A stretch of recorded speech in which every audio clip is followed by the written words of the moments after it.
నమస్కారం, welcome to I dream. ధర్మ మార్గం కార్యక్రమానికి స్వాగతం. నేను మీ విజిత. ప్రస్తుతం మనతో పాటు ఉన్నారు ప్రముఖ జ్యోతిషులు శ్రీ నందిబట్ల శ్రీహరి శర్మ గురువు గారు. ఇప్పుడు వారితో మాట్లాడి మరిన్ని విషయాలు తెలుసుకుందాం. నమస్కారం గురుగారు. వాగర్థావివ సంపృక్తౌ వాగర్థ ప్రతిపత్తయే జగతః పితరౌ వందే పార్వతీ పరమేశ్వరౌ. సదాశివసమారంభాం శంకరాచార్య మధ్యమాం అస్మదాచార్య పర్యంతం వందే గురు పరంపరాం. ఆదిత్యాయ చ సోమాయ మంగళాయ బుధాయ చ గురు శుక్ర శనిభ్యశ్చ రాహవే కేతవే నమః. శృంగేరి జగద్గురు పీఠాధిపతులకి కంచి పీఠాధిపతులకి నమస్కారములు తెలియజేసుకుంటూ కార్యక్రమాన్ని ప్రారంభిద్దాం. గురుగారు, మనకు శ్రావణ మాసంలో రాఖీ పౌర్ణమి వస్తుంది, రక్షాబంధనం. రక్షాబంధనం అనగానే అక్క చెల్లెళ్ళు, అన్న తమ్ములు, సోదరి సోదర బంధం ఎవరైతే ఉందో అందరూ కూడా రాఖీ పండుగని చాలా చక్కగా వైభవంగా జరుపుకుంటారు. అసలు ఎప్పటి నుంచి మనకి సాంప్రదాయం, ఈ రక్షాబంధనం అనే సాంప్రదాయం వచ్చింది? అసలు ఎందుకు చాలామంది అంటారు మనం ఒకరి మంచి కోరుకొని, ఒక మేలు కోరుకొని ఒక రక్షగా కడతాం దీన్ని అని చెప్పి అంటుంటారు. ఇదంతా నిజమేనా? దాని గురించి అంతా తెలియజేయండి. ఇప్పుడు ప్రస్తుతం చూసుకున్నాం, లాస్ట్ ఇయర్ చూసుకుంటే పలానా టైంకి మాత్రమే రాఖీ కట్టాలి, ఆ టైంలో కట్టింది మాత్రమే లెక్కలోకి వస్తుంది, తర్వాత అసలు పనికిరాదు అని చెప్పి. నిజంగా అలా సమయం కూడా చూసుకొని కట్టుకోవాలంటారా? వాస్తవం మీరు చెప్పిన దాంట్లో అన్నీ కూడాను అక్షర సత్యాలే. అంటే గమనించుకున్నట్లయితే ఇది ఆచారంగా వస్తూ వచ్చినటువంటిది. అయితే మనం గమనించుకుంటే ఈ యొక్క రక్షాబంధనం అనేటువంటిది ఉత్తరాది ప్రాంతం నుంచి మనకు వచ్చినటువంటిదిగా చెప్పబడుతుంది. అసలు మన ఈ తెలుగునాట అనగా ఈ దక్షిణాది రాష్ట్రాలలో ఈ యొక్క రాఖీ పౌర్ణమి అనేది కంటే కూడా ఉపాకర్మ లేదా శ్రావణ పౌర్ణమి అనేటువంటి విధానంతో మనకు ఆచరించే విధానంగా ఉంది. అంటే పూర్వకాలంలో ఈ యొక్క యజ్ఞోపవీత ధారణ కలిగినటువంటి కుటుంబాలలో ఉత్తరాయణంలో ఉపనయన సంస్కారం జరిపించి శ్రావణ పౌర్ణమికి ఆ యొక్క ఉపనయన సంస్కార వ్రతము సమాప్తం చేసి ఉపాకర్మగా దాన్ని చేసి తర్వాత విద్యాలయాలకి పంపేవాళ్ళు. ఈ విధానం అనేటువంటిది ఒక ఆచారంగా ఉండేది. అయితే ఉత్తరాది సంస్కారం నుంచి మనకు ఈ యొక్క రాఖీ పౌర్ణమి అనేటువంటిది వచ్చింది. అయితే ఈసారి వచ్చేటువంటి రాఖీ పౌర్ణమికి గొప్ప విశిష్టత ఉందమ్మా. పౌర్ణమి అంటేనే చంద్రుడు కదమ్మా. చంద్రుడి నక్షత్రం శ్రవణ నక్షత్రం ఆ రోజున ఉంది. ఉదయం 8:03 వరకు ఉంది. అలాగే ఆ రోజు సోమవారం అయింది. అంటే సోమవారం దేనికి సంకేతం? చంద్రుడికి సంకేతం, చంద్రుడికి వారం. అలాగే చంద్రుడి నక్షత్రం శ్రవణ నక్షత్రం. అలాగే పౌర్ణమి తిథి కూడా సంపూర్ణంగా చంద్రుడు 16 కళలతో నిండుగా భాసిల్లుతూ ఉంటాడు. కాబట్టి ఈ యొక్క సోమవారము శ్రవణ నక్షత్రము పౌర్ణమి కలిసినటువంటిది కాబట్టి మహాశ్రావణి అనేటువంటి యొక్క నామంతో కొలవబడుతుంది. ఇంతకుముందు ఎన్నో వచ్చాయి శ్రావణ పౌర్ణమిలో, కానీ ఈ విధమైనటువంటి కలయిక అనేటువంటిది రాలేదు. కనుకనే ఇది అలభ్య పుణ్య తిథిగా మనం చెప్పవచ్చు. అయితే ఈ యొక్క శ్రావణ పౌర్ణమికి సంబంధించినటువంటి గాథలు కనుక మనం చూసుకుంటే 3 గాథలు మనకు కనిపిస్తున్నాయి. ఒకటి ప్రధానమైనటువంటిది, బలిచక్రవర్తి అనేటువంటి ఒక రాక్షస రాజుని సంహరించే క్రమంలో ఎన్నోసార్లు యుద్ధం చేసిన ఇంద్రుడు ఓడిపోతుంటే ఇంద్రుని భార్య అయినటువంటి శచీదేవి తన యొక్క భర్తకి జయం కలగాలనే ఉద్దేశంతో లలితాదేవిని ఉపాసన చేసి లలితాదేవి దగ్గర పెట్టినటువంటి తోరములని రక్షగా కట్టి ఆ శక్తి నీ పక్కన ఉంటుందనే భావన చేసుకుంటూ రక్షగా కట్టి యుద్ధానికి సాగనంపింది. ఆ సాగనంపిన రోజు శ్రావణ పౌర్ణమి. విజయాన్ని పొంది బలిచక్రవర్తిని అపజయం పాలు చేసి విజయాన్ని పొంది ఇంద్రదేవుడు అనేటువంటి వాడు మనకు స్వర్గాధిపత్యాన్ని నిలుపుకున్నాడు. ఇక రెండవ సందర్భంగా చూసుకున్నట్లయితే బలిచక్రవర్తి కూడా అజేయమైనటువంటి విష్ణుభక్తి పరాయణుడు. అతని యొక్క విష్ణుభక్తి పరాయణత్వంతో సాక్షాత్తు విష్ణువునే తన యొక్క నగరానికి రక్షగా పెట్టుకోగలిగే శక్తిని పొందగలిగాడు. వైకుంఠం నుంచి వెళ్ళిపోయినటువంటి ఆ విష్ణు భగవానుడు జాడ తెలియక లక్ష్మీదేవి భాసిల్లుతూ ఉంటే అప్పుడు బలిచక్రవర్తి దగ్గర ఉన్నటువంటి విషయాన్ని తెలుసుకొని సాధారణమైనటువంటి గృహిణిగా వెళ్ళి ఆ యొక్క బలిచక్రవర్తికి రక్షగా కట్టి నా భర్తని నాకు ఇవ్వుగా అని చెప్పి రక్షగా కట్టింది.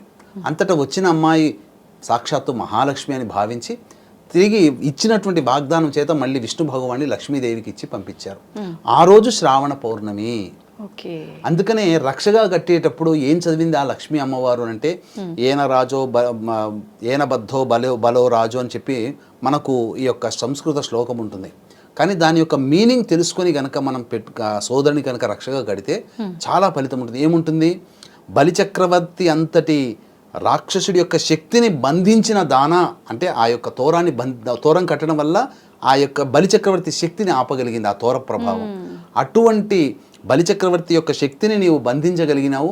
అటువంటి రక్ష నా సోదరుడికి ఇవ్వు, నా భర్తకివ్వు, నా శిష్యుడికి ఇవ్వు, నా స్నేహితుడికి ఇవనే భావంతో కట్టుకుంటారు. అయితే మనం సాధారణంగా ఈ రాఖీ పౌర్ణమి అనేటువంటిది కేవలం ఈ సోదర సోదరి ప్రేమకి చిహ్నంగా మనం చూసుకుంటాము. కానీ మనకు ఉన్నటువంటి గాథలైతే ఎవరైనా కట్టవచ్చు. ఇంకొక విధానంగా చూసుకున్నట్లయితే గాథలలో శిశుపాలుని సంహరించే క్రమంలో సుదర్శన చక్రాన్ని ప్రయోగించినప్పుడు కొంత గతి తప్పి ఆ యొక్క చూపుడు వేలికి దెబ్బ తాకుతుంది. అంతటా రక్తం కారుతుంటే అక్కడ ఆ సభలో రాజసూయ యాగం జరుగుతున్నటువంటి సభలో ఆ యొక్క ద్రౌపదీదేవి చూసి చటక్కున లేచి తనకున్నటువంటి చీర కొంగుని చింపి కట్టుగా కట్టిందట. అంతటి దయాహృదమైనటువంటి ఆ ద్రౌపది హృదయాన్ని చూసి చెలించిపోయిన శ్రీకృష్ణ భగవానుల వారు, నీకెప్పుడు నేను రక్షగా ఉంటానమ్మా, ఎప్పుడైనా నువ్వు ఆర్ద్రమైనటువంటి హృదయంతో నన్ను పిలువు, నిన్ను రక్షిస్తాను. ఎందుకంటే పక్కన చెయ్యి తెగి దెబ్బ తాకి రక్తం ఓడుతున్నటువంటి నా యొక్క చూపుడు వేలిని చూసి నువ్వు దయార్ద్రమైన హృదయంతో నీవు ప్రతిస్పందించావు. కాబట్టి నీ ఆర్ద్రమైనటువంటి హృదయంతో నన్ను పిలువు, నేను వచ్చి రక్షించుకుంటానంటే ద్రౌపది మానభంగము జరిగేటువంటి సందర్భంలో, అనగా ద్రౌపది వస్త్రాపహరణ జరిగింది కదమ్మా, ఆ సందర్భంలో కృష్ణుని వేడుకుంటే కృష్ణుడు వచ్చి ఆ చిన్న కొంగు చింపి కట్టినందుకు కాను తన రుణాన్ని తీర్చుకున్నాడు. అంటే ఇక్కడ ఈ 3 గాథలు కనుక మనం చూసుకున్నట్లయితే ఇక్కడ ప్రధానంగా భర్త యొక్క యోగక్షేమాలని కోరి భార్య కట్టవచ్చు, అలాగే స్నేహితుడి యొక్క యోగక్షేమాలు కోరి కట్టవచ్చు, అలాగే సోదరుని యొక్క యోగక్షేమాలు కోరి కట్టవచ్చు, అలాగే శిష్యుడి యొక్క యోగక్షేమాలు కోరి గురువు కట్టవచ్చు. ఇలా ఎవరైనా కానీ ఎదుటి వ్యక్తి యోగక్షేమాలు కోరి కట్టవచ్చు. చిన్నవారైనా కట్టొచ్చా గురుగారు? కట్టవచ్చు పెద్దవాళ్ళకైనా. ఇప్పుడు సోదరి చిన్నగా ఉంటుంది, అన్నయ్య కడుతుంది కదా, ఈ విధంగా కట్టవచ్చు. అయితే ఈ యొక్క కట్టేటువంటి దానికి సంబంధించి ఈ యొక్క రాఖీ పౌర్ణమిలో ప్రధానంగా ముహూర్తం ప్రధానం. ఎందుకనంటే పౌర్ణమి తిథి ఉదయం 8:03 వరకు ఉంది. తదనంతరం ఆ పౌర్ణమి కాదు, శ్రవణ నక్షత్రం. పౌర్ణమి తిథి రాత్రి 11 గంటల చిల్లర వరకు ఉంది. శ్రవణ నక్షత్రం 8:03 వరకు ఉంది. అంటే ఆలోపే కట్టుకోవాలి కాదమ్మా, దీనికంటూ విధానం ఉంది. తదనంతరం అంటే గత రాత్రి నుంచే భద్రాకరణం అనేటువంటిది వచ్చిందమ్మా. అంటే గురుగారు ఈ యొక్క పంచాంగములు అంటే తిథి, వారము, నక్షత్రము, యోగము, కరణము, ఈ 5 కలిస్తేనే పంచాంగం. కానీ మనం ఎక్కువగా తిథికి నక్షత్రానికే ప్రాధాన్యత ఇస్తున్నాం, వారానికి ఇస్తున్నాం, యోగ కరణాలకి ఇవ్వట్ల. కరణములలో కూడా భద్రాకరణం ఒకటి ఉంటుంది. ఈ భద్ర అనేటువంటిది ఏంటంటే మనకు చెప్పబడినటువంటిది పూర్వము రామరావణ సంగ్రామంలో ఈ భద్రాకరణం ఉన్నటువంటి సమయంలో శూర్పణఖ రావణాసుడికి రక్షగా కట్టింది కాబట్టే రామరావణ సంగ్రామంలో రాముని చేత చంపబడ్డాడు. కాబట్టి ఎదుటివారి యోగక్షేమాలు కావాలనుకున్నప్పుడు ఈ భద్రాకరణం అనేటువంటిది నిషేధించాలి అని చెప్పబడింది. అంటే భద్ర అనేటువంటిది ఏంటంటే సూర్య భగవాన్ యొక్క కుమార్తె, సంజ్ఞాదేవి యొక్క కూతురు, శనికి సోదరి. ఈమె పుట్టడంతోనే అనేకమైనటువంటి ప్రకృతి వైపరీత్యాలు కలిగాయి. తర్వాత ఈమె అన్ని లోకాల్లో కూడా సంచరిస్తుండేది యథాతథంగా. అన్ని లోకాల్లో సంచరిస్తూ ఉంటే ఆమెకేంటంటే ఆమెకున్నటువంటి వరగర్వం ఏంటంటే ఆమె ఎక్కడ ఉంటుందో ఆ ఉన్నటువంటి ప్రదేశం అంతా కూడాను కరువు కాటకాలు కానీ, దుష్ప్రభావాలు కానీ, చెడు సంఘటనలు జరగడం కానీ ఉంటుంది, శుభాలంటూ ఉండవు. కాబట్టి ఈ యొక్క భూలోకంలో స్వేచ్ఛగా సంచరిస్తే ఈ భూలోకంలో శుభమే అంటూ ఉండదు. కాబట్టి బ్రహ్మదేవుడు ఏం చేశాడంటే నీకంటూ ఒక సమయాన్ని కేటాయిస్తున్నాను, ఒక కరణంలో ఒక ప్లేస్ని నేను ఏర్పాటు చేస్తున్నాను, ఆ సమయంలో మాత్రమే నీవు ఉండు, తద్వారా ఎవరైతే శుభకార్యాలు చేసుకుంటారో వాళ్ళ శుభకార్యాలను చెడగొట్టమ్మా, నీకు ఆ శక్తి ఉంది కాబట్టి ఆ సమయంలో నువ్వు చెయ్యని చెప్పి వరం ఇచ్చాడు. ఆ విధంగా భద్రాకరణం ఉన్నటువంటి సమయంలో ఎటువంటి శుభకార్యాలు చేయకూడదు. అయితే ఈ రాఖీ పౌర్ణమి భద్రాకరణంతో సహా వచ్చింది. ఎప్పటి వరకు ఉంది? మధ్యాహ్నం 1:38 వరకు ఉందమ్మా భద్రాకరణం. కాబట్టి ఈ సమయం వరకు కూడా మనము కట్టకూడదు. కాబట్టి ఏ సమయంలో కట్టాలి అని అంటే దీనికి ఒక విధానం కూడా ఉందమ్మా. కాబట్టి ఆ రోజున దుర్ముహూర్తము ఉదయం 12 గంటల చిల్లర నుంచి 1:15 వరకు ఉంది. మళ్ళీ తిరిగి 3 గంటల 3 నిమిషాల నుంచి 3:54 వరకు ఉంది దుర్ముహూర్తం. కాబట్టి కట్టకూడదు. భద్రాకరణం ఏమో 1:35 వరకు ఉంది. మరి ఆ సమయం వరకు కట్టకూడదు. మళ్ళీ ఈ యొక్క దుర్ముహూర్తం అనేటువంటిది 3 గంటల చిల్లర ఉంది. 3:15 నుంచి 3:54 వరకు ఉంది. మరి ఏ సమయంలో కట్టాలి అని అంటే దీనికంటూ కూడా మనం శాస్త్ర ప్రమాణాన్ని అనుసరించి కొంత సమయం అనేటువంటిది తీసుకున్నాం. ముఖ్యంగా హోర బాగుండాలి, ఆ కట్టే సమయానికి లగ్నం అనేటువంటిది చాలా చక్కగా ఉండాలి, అంటే అష్టమ శుద్ధి అనేటువంటిది ఉండాలి. దీనికంటూ కూడా ఒక విధానం ఉందమ్మా. ఆ విధానాన్ని అనుసరించి గనక ఏ సోదరి అయితే, ఏ స్నేహితురాలైతే, ఏ యొక్క గురువైతే, ఏ యొక్క భార్య అయితే తన వాళ్ళకి కడుతుందో వాళ్ళకి ఖచ్చితంగా దైవానుగ్రహం కలుగుతుంది. కాబట్టి దైవానుగ్రహాన్ని అందించే విధి విధానాన్ని మనం తెలుసుకుందాం. ముఖ్యంగా వీక్షించేటువంటి ప్రేక్షకులకి ఈ నెల 17వ తారీఖు రోజున, 31వ తారీఖు రోజున శని త్రయోదశులు ఉన్నాయి. కాబట్టి సంధ్యా సమయంలో సాయంత్రం 4 గంటలకి ఈ యొక్క సంబంధించి మా పీఠమాధ్వర్యంలో వృషభ, మిథున, కర్కాటక, సింహత్తుల, వృశ్చిక, మకర, కుంభమీన రాశిలో జన్మించిన వారికి శనిదోష పరిహారార్థమే శనీశ్వర హోమం, అఘోర పాశుపత మంత్ర హోమంతో పాటు విద్య, వివాహ, ఉద్యోగ, దాంపత్య, అనారోగ్య సమస్యల నివారణకి 18 రకాల హోమాలు కేవలం 1500 రూపాయల రుసుముకి చేయించడం జరుగుతుంది. అలాగే ప్రతి నెల మా ఆధ్వర్యంలో జరిగే కార్యక్రమాల్లో మీ కుటుంబ సభ్యుల గోతనామాలు నమోదు చేసుకోవచ్చు. అవకాశం ఉన్న వాళ్ళు కార్యక్రమ తదనంతరం కాంటాక్ట్ చేయవచ్చు. ఇక మనం విధి విధానాన్ని కనుక చూసుకున్నట్లయితే పౌర్ణమి తిథి ఆ రోజున ఉంది. శ్రవణ నక్షత్రం ప్రధానం కదమ్మా. సూర్యోదయం కంటే ముందే లేచి కాలకృత్యాదులు తీర్చుకొని ఆ రోజున మీరు 3 తమలపాకులు, 2 వక్కలు మరియు పసుపు బుద్ధతో గణపతిని తయారు చేసుకొని 9 ముడులు ఉన్నటువంటి విధానంగా 3 తోరములు తయారు చేసుకోవాలి. 3 తోరములు తయారు చేసుకోవాలి. అలాగే రాఖీ కట్టడానికి పూర్వకాలంలో బంగారంతో చేసినదైనా కానీ, వెండితో చేసినదైనా కానీ కట్టమని శాస్త్రం చెప్పింది. అయితే అందరికీ బంగారం శక్తి ఉండదు కాబట్టి వెండి అయితే 300-400లో దొరుకుతుంది. ఒక రాఖీ చిన్నపాటిది దొరుకుతుంది. దాన్ని తెచ్చి పెట్టుకోవాలి. పెట్టుకొని ఏ స్త్రీమూర్తి అయితే ఎదుటివారి యొక్క యోగక్షేమాలు కావాలని కోరుకుంటుందో ఆ స్త్రీమూర్తి లలితా సహస్రనామము కానీ, గౌరీ సహస్రనామము కానీ, లేదా లలితా త్రిశతి కానీ, దుర్గా సహస్రనామ పారాయణంతో ఆ తోరములని, రాఖీని పూజ చేయాలి. ముందుగా గణపతి యొక్క అనుగ్రహం తీసుకోవాలి. ఆ పూజ చేసిన తర్వాత 8 గంటల లోపల పూర్తి చేసుకోవాలమ్మా. చేసుకున్న తర్వాత ఇక ఏ సమయంలో రాఖీ కట్టాలి అని అంటే మధ్యాహ్నం సమయంలో శుభ సమయం ఉంది కాబట్టి అప్పుడు మీరు ఎవరినైతే రాఖీ కట్టాలనుకున్నా వారిని ఇంటికి సాధారణంగా ఆహ్వానించండి. వారికి ఇష్టమైనటువంటి వంటకాలు, భోజనం అనేటువంటిది ఏర్పాటు చేయండి.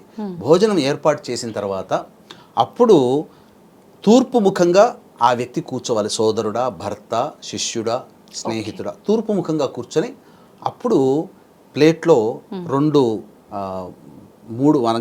ఒత్తులు వేసినటువంటి దీపపు కుందులు, 2 కుందులు తయారు చేసుకోవాలి.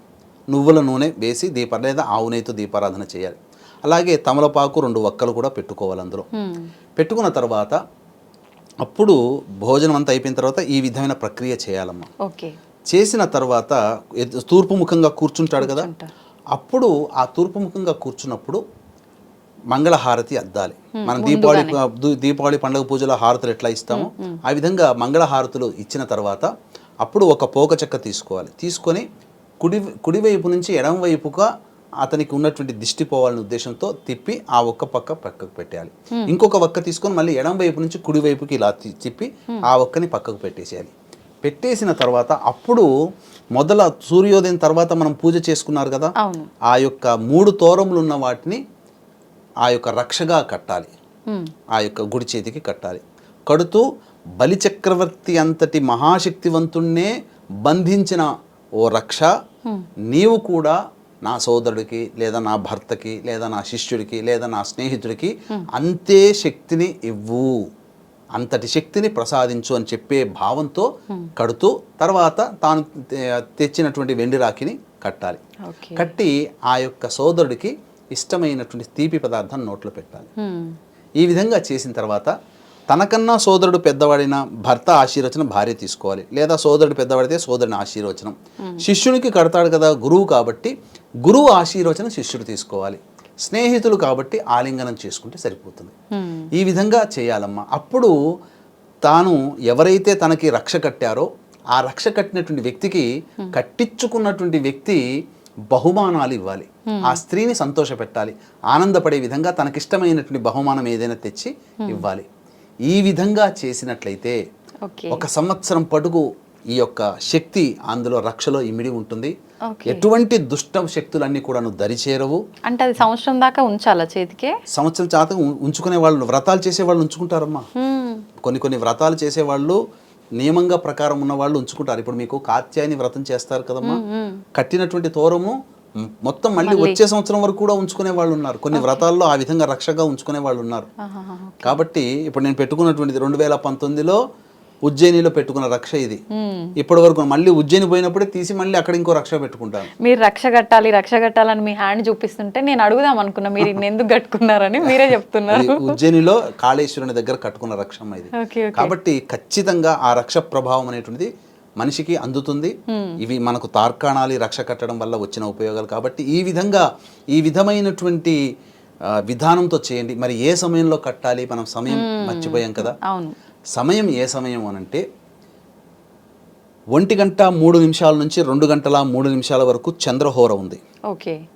తరువాత 3:03 నుంచి 4:03 వరకు గురుహోర ఉంది. మధ్యాహ్నం 2:03 నుంచి 3:03 వరకు శనిహోర ఉంది. శనిహోరలో కట్టకూడదు. మరి 1:35 వరకు ఈ యొక్క భద్రాకరణం ఉంది కదా. ఆ భద్రాకరణం పోయిన తర్వాత 1:39 నుంచి 2:03 మధ్య కాలంలో మీరు రక్ష కట్టాలి. ఈ సమయం రక్షకి కట్టడానికి అనుకూలమైనటువంటి సమయము. 25 నిమిషాలు ఉంటుందమ్మా, చాలు. ఆ 25 నిమిషాల్లో అందులో ఆ సమయం చంద్రహోర, పౌర్ణమి చంద్రుడికి సంబంధించిన తిథి, అలాగే సోమవారము చంద్రహోరలో కడుతున్నారు. మళ్ళీ లగ్నం గనక చూసుకుంటే ఆ సమయానికి వృశ్చిక లగ్నం ఉందమ్మా. వృశ్చిక లగ్నము స్థిర లగ్నము, అంటే ఏం చేసినా స్థిరమై కూర్చుంటుంది. కాబట్టి స్థిర లగ్నము వృశ్చిక లగ్నం అయింది.